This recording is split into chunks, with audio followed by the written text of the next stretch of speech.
छिरमर किंची छिरा माई कुठी के धान लाही धेरा छिरक छिरा छिरमर किंची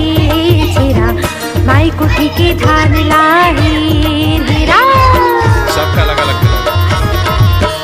छी छिरा संगी छी छिरा दीदी छी छिरा संगी छी छिरा दीदी छी छिरा छत्तीसगढ़ के पावन परब छत्तीसगढ़ के पावन परब आथे पुस पुन्नी मेरा छी छिरा छिरा दीदी छी छिरा छिरा भैया छी छिरा छिरा दीदी छी छिरा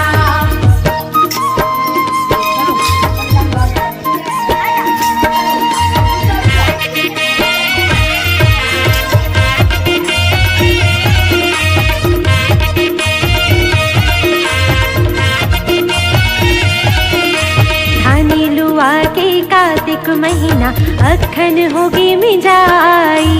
धाने लुवा के कार्तिक महीना अखन होगी मिजाई पूस महीना कुठी डोली करके धान पहुनाई